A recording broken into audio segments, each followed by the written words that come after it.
अस्सलामुअलैकुम वीवर्स, आज मैं आपके लिए एक बहुत ही ज़बरदस्त वीडियो लेकर आई हूँ। आज की मोस्ट रिक्वेस्टेड वीडियो है आप सबकी बेहद फरमाइश पर। आज मैं आप लोगों के लिए लाई हूँ ऑयल फ्री आलू के पकोड़े बनाने की रेसिपी।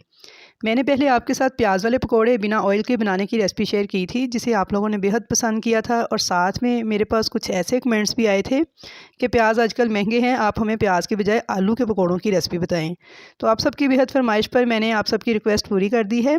आज मैंने बनाए हैं ऑयल के पकोड़े, ऑयल फ्री बिना फ्राई किए आलू के पकोड़े बनाए हैं। और आप देख सकते हैं कि कितने क्रिस्पी लग रहे हैं और दिखने में ऐसे लग रहे हैं कि जैसे हमने इनको फ्राई किया है, लेकिन ये हमने बिना फ्राई किए बिना ऑयल के पकोड़े बनाए हैं। और बहुत ही मज़ेदार और हेल्दी रेसिपी है, तो ज़रूर आप इस रेसिपी को ट्राई कीजिएगा और अपना फ़ीडबैक मुझे दीजिएगा। चलिए अब देख लेते हैं कि किस तरह से हम ये आलू फ्री पकौड़े बनाकर तैयार करेंगे। चैनल पर नए हैं तो चैनल को सब्सक्राइब कर लें, वीडियो अच्छी लगे तो लाइक ज़रूर कीजिएगा। तो इसके लिए सबसे पहले मैंने एक मीडियम साइज़ का आलू इस तरह से बारीक काट कर लिया है और पानी में डिप करके रख दिया था इन आलूओं को। इससे आलू हमारे काले नहीं पड़ेंगे। तो यहाँ पर आपने आलू बिल्कुल बारीक काट कर लेने हैं। बाज़ लोग आलू के पीसेस बहुत मोटे मोटे काट लेते हैं, तो फिर वो खाने में भी अच्छे नहीं लगते हैं और वो पकते भी बहुत देर से हैं।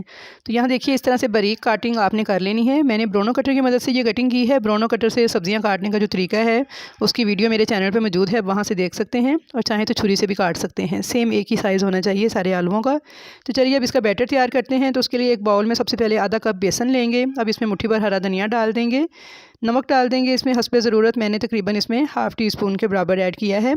साथ ही इसमें लाल मिर्च कुटी हुई ऐड कर देंगे हाफ़ टी स्पून।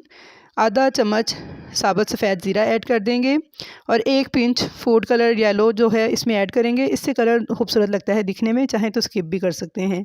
अब आधा कप पानी डालकर इसको अच्छी तरह से मिक्स कर लेंगे। इसकी कंसिस्टेंसी ऐसी होनी चाहिए, मैं आपको दिखा देती हूँ। ये देखिए ऐसी कंसिस्टेंसी इसकी होनी चाहिए।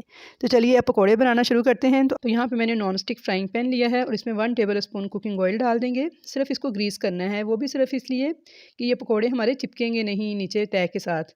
तो आलू को अच्छी तरह से कोट करेंगे बेसन में इस तरीके से। ये देखिए आलू को अच्छी तरह से कोट करके अब इसको हम फ्राइंग पैन में डालते जाएंगे। जितने आसानी से एडजस्ट हो जाएंगे फ्राइंग पैन में उतने ही पकोड़े हम इसमें डालेंगे। और फ्लेम आपने बिल्कुल लो रखना है, बिल्कुल लो फ्लेम पे इनको कुछ देर तक पकने देंगे और फिर इनकी साइड को चेंज कर देंगे। तो इनको उलटते पुलटते हुए हम फ्राई कर लेंगे। और सिर्फ देखें 1 चम्मच ऑयल मैंने इस्तेमाल किया है। फ्लेम आपने बिल्कुल लो रखना है। तो कुछ ही देर में अब देखिएगा कि हमारे मज़ेदार से पकोड़े बन के तैयार हो जाएंगे। कितना प्यारा सा कलर इन पे आ चुका है। तो इस महंगाई के दौर में इस तरह की बजट फ्रेंडली रेसिपी आप बना सकते हैं और कुकिंग का टाइम भी उतना ही है जितना हम नॉर्मल पकोड़े बनाते वक्त लगाते हैं। तो देखिए पकोड़े हमारे तैयार हैं। अब इसी तरीके से 1 टेबल स्पून ऑयल डाल के दोबारा हम दूसरा बैच भी रेडी कर लेंगे। तो व्यूअर्स आप देख सकते हैं कि कितने शानदार कितने खूबसूरत कलर के हमारे पकोड़े देखें बन के तैयार हो चुके हैं। और मैं अब आपको एक तोड़ के भी दिखा देती हूँ कि आलू बिल्कुल अंदर से पक चुके हैं, गले हुए हैं, कच्चे नहीं हैं। ऐसा नहीं है कि आलू हमारे कच्चे हैं अगर हमने बिना ऑयल के बनाए हैं। तो ये देखिए बिल्कुल परफेक्टली आलू हमारे अंदर से गल चुके हैं। तो आई होप व्यूअर्स कि आपको आज की ये रेसिपी बहुत ज़्यादा पसंद आएगी। रेसिपी पसंद आए तो इसे लाइक और शेयर कीजिएगा। चैनल पर नए हैं या पहली मर्तबा आए हैं तो इसे सब्सक्राइब कर लें ताकि आपको मेरी नई आने वाली वीडियोज़ इसी तरह देखने को मिलती रहें। तो इंशाल्लाह ताला आपसे मुलाकात होगी एक नई अच्छी रेसिपी के साथ। तब तक के लिए मुझे दीजिए इजाज़त। अल्लाह हाफिज़।